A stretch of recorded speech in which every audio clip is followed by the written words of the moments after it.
ரொம்ப வியப்பா இருக்கேன் மேம். ஒருத்தர் பேசுறத வச்சே கண்டுபிடிச்சிடலாமா? நிச்சயமா கண்டுபிடிக்கலாம். பொதுவா பாருங்களேன், உற்சாகமா ஒருத்தர் பேசுறதுக்கும் சோகமாவும் சோர்வா பேசுறதுக்கும் நம்ம இயல்புலேயே நம்ம வந்து வித்தியாசம் கண்டுபிடிக்க முடியுது இல்லையா? அப்ப நம்ம உணர்வு நிலைக்கு ஏற்ற மாதிரி நம்மளுடைய டோன் மாறுது. ஏன்னா இவங்க எவ்வளவு கஷ்டப்பட்டு மாத்தி பேசினாலும் அவங்க உற்சாகமா இருக்காங்களா சோர்வா இருக்காங்களா அப்படின்றத வந்து நம்மளால ஈஸியா கண்டுபிடிக்க முடியும். அதே போலதான் உடலில் இருக்கக்கூடிய நோயின் தன்மையை பொறுத்து அவங்களுடைய தொனி டோன் வந்து வேறு வேறாக மாறுபடும். அதே மாதிரி மலம், சிறுநீர் சிறுநீர் அப்படின்றதுல பார்த்தோம்னா நம்ம ஜென்ரலாக நீங்கள் சொன்னீங்க மற்ற இந்த இப்போ இருக்கக்கூடிய முறைகளில் வந்து யூரின் அனலைசிஸ் அப்படின்னு பார்ப்போம். அதில் பல்வேறு யூரினோட கலர், அதோட கன்சிஸ்டன்சி, இதே மாதிரி அடிப்படையானதும் இருக்குது.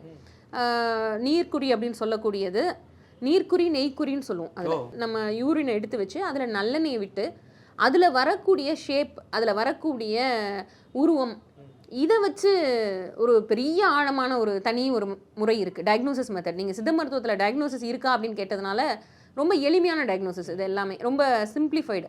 நாடி ஆகட்டும், இந்த நீர்க்குறி நெய்க்குறின்னு சொல்லக்கூடிய யூரின் வச்சு ஆயில் அதில் விட்டு அதன் மூலமாக என்ன நோய் நமக்கு இருக்குது அப்படின்ற டயக்னோசிஸ் பண்ணுற மெத்தட் ஆகட்டும், ரொம்ப ஆழமான ஒரு சப்ஜெக்ட் இது.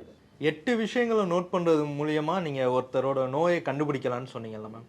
இப்போ அதில் எது ரொம்ப பிரதானமானது? ஏன்னா நாடி வந்து கண்டிப்பாக முக்கியமான ஒரு விஷயமா இருக்கும்.